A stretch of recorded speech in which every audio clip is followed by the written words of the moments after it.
kecurangan pada Pilpres 9 Juli nanti. Kita lihat bersama-sama. Ada dari mulai Papua, kemudian Papua Barat, Maluku, Maluku Utara, Manado, Sulawesi Selatan, Jawa Barat, Madura, Sumatera Selatan, kemudian ada Batam, Kepulauan Riau, kemudian Nias Selatan. Nah, ini data adalah sumbernya dari Bawaslu, bercermin pada penyelenggaraan pemilu legislatif 9 April lalu yang masif terjadi kecurangan baik dilakukan oleh penyelenggara pemilu, Panwaslu sendiri, kemudian caleg dan juga parpol. Kemudian tadi Mas Didi juga menambahi ada daerah di luar negeri yakni Malaysia atau negara di luar negeri, negara yang rawan terjadi kecurangan yakni Malaysia. Saya sekarang akan menyapa salah satu anggota dari Bawaslu, ada Bang Nelson Simanjuntak. Bang Nelson, selamat pagi. Selamat pagi, Mas Rory, Bang Nelson. Bang Nelson, tadi sudah jabarkan 11 daerah yang menurut Bawaslu terjadi rawan kecurangan begitu dalam Pilpres nanti. Modusnya apa saja? Iya, saya kira memang dalam setiap pemilu itu selalu akan ada potensi kecurangan. Nah, modusnya banyak. Jadi mulai dari kampanye sebetulnya itu sudah dilakukan kecurangan, dari mulai cara yang lebih soft, misalnya hanya memberikan janji-janji kampanye yang terlalu seperti yang surga, ya itu juga saya kira merupakan kecurangan. Tetapi juga ada cara kecurangan yang parah juga dalam kampanye ini, misalnya dengan menyampaikan kampanye hitam yang kita sebut sebagai kampanye hitam ya, dan kutip idealnya menjelek-jelekkan pasangan yang lain, dan itu tidak hanya dilakukan oleh tim kampanye resmi tapi juga oleh para pendukung di tingkat bawah ini. Nah, saya kira ini juga satu hal yang harus dihindari ya. Kalau itu tadi yang Anda sebutkan adalah pada waktu kampanye, tapi pada waktu penyelenggaraan Pilpres sendiri seperti apa? Jadi yang paling parah sebetulnya juga adalah kecurangan yang terjadi pada saat rekapitulasi hasil penghitungan suara itu. Tadi Mas Didi sudah jelaskan bahwa kalau pada saat penghitungan mungkin tidak terlalu parah masalahnya, karena itu pada saat penghitungan di TPS itu banyak masyarakat yang masih memperhatikan suara-suara mereka dihitung dan dituangkan dalam C1 plano yang kemudian dituangkan dalam C1. Tapi kemudian pada saat bergerak ke tingkat TPS atau tingkat TPS tingkat desa lalu ke tingkat TPK, itu memang terjadi penggelembungan suara atau manipulasi pergeseran suara. Nah, di pilek kemarin seperti tadi sudah tidak ditayangkan berdasarkan hasil data dari Bawaslu, itu memang benar bahwa terjadi sejumlah kecurangan di daerah-daerah tersebut tadi itu yang dilakukan oleh atau paling tidak melibatkan petugas-petugas pemilu di tingkat desa dan kecamatan. Bang Nelson, kalau tadi Anda mengatakan bahwa rekapitulasi juga bermasalah, tapi yang sedang kita saksikan bersama-sama ini adalah proses pencoblosan masif yang terjadi di Nias Selatan yang dilakukan oleh masyarakat sekitar yang dikoordinasikan oleh petugas KPPS di sana. Bagaimana agar ini tidak terulang pada Pilpres nanti, Bang Nelson? Oke, itu saya kira juga penting. Tapi sebenarnya jumlahnya itu tidak terlalu besar. Yang pencoblosan massal begitu, itu tidak terlalu besar jumlahnya, dan menurut saya itu jauh lebih sedikit dibandingkan dengan... Itu satu kabupaten loh, kata DKPP aja satu kabupaten loh, Nias Selatan loh. Iya, tapi tidak seluruhnya loh. Yang Nias Selatan itu bukan seluruhnya pencoblosan massal, karena saya 2 kali saya turun ke sana pada saat rekapitulasi itu ya. Nah, itu hanya di beberapa TPS yang pencoblosan massal, tetapi kemudian dilakukan oleh Nias Selatan itu adalah memang secara sistematis pada saat rekapitulasi itu yang banyak bermasalah, dan penggelembungan yang mereka lakukan besar-besaran begitu. Jadi bukan di pencoblosannya. Nah, jadi juga seperti di Malaysia misalnya, juga seperti tadi Mas Didi sudah singgung, karena dengan menggunakan sistem Dropbox, tetapi sekarang itu sudah mulai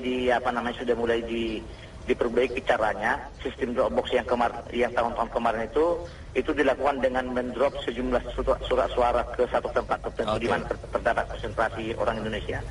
Bang Nelson, petugas pemilu yang mengawasi.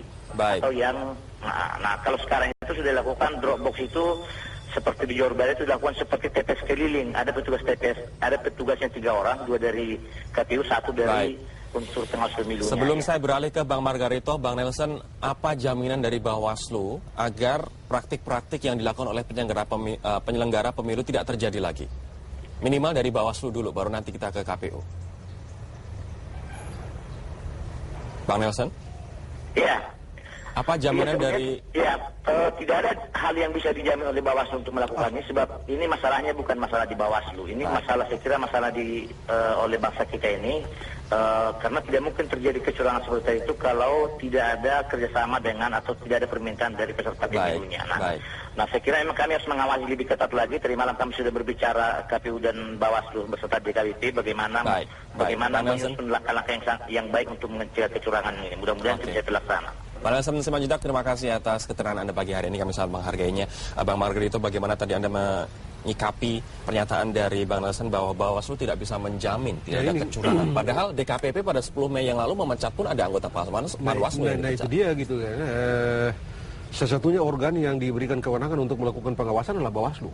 Kewenangan itu tidak diberikan kepada siapa-siapa gitu ya, kepada Bawaslu. Karena itu sebenarnya keliru tadi si Nelson itu. Harus dia mesti memberikan kepastian kepada kita bahwa mereka tidak mereka betul-betul firm dalam mengawasi pelaksanaan pemilu presiden sekarang ini.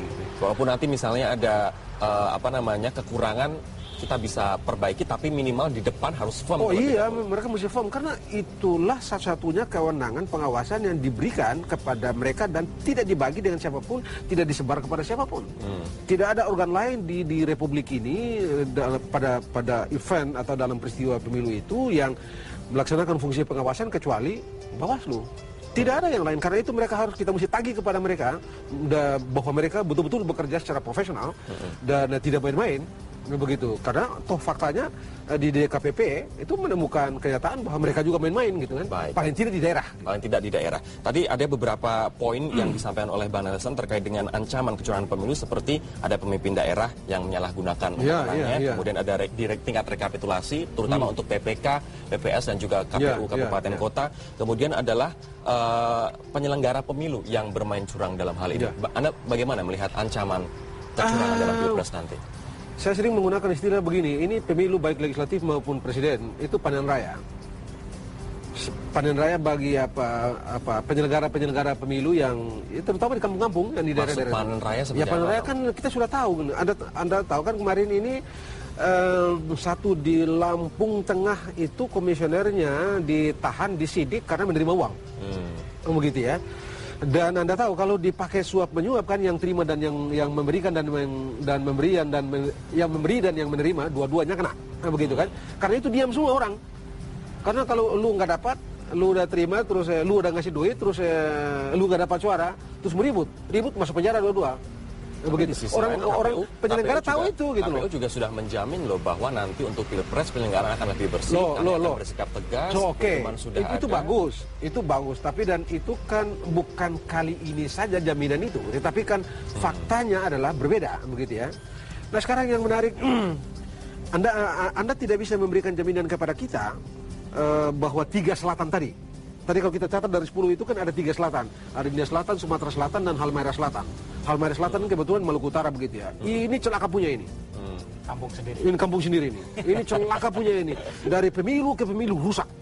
Rusaknya dari mana? Dari KPU-nya, dari komisioner. Nah, celakanya sebagian komisioner yang rusak-rusak ini itu diangkat lagi oleh KPU pusat jadi komisioner di KPU provinsi. Apa nggak celaka itu? Siapa yang berani jamin bahwa orang yang terindikasi kotor, bermain curang justru malah naik jabatan? Mesti diangkat lagi gitu, mesti diangkat lagi begitu. Di KPU yang ini celaka.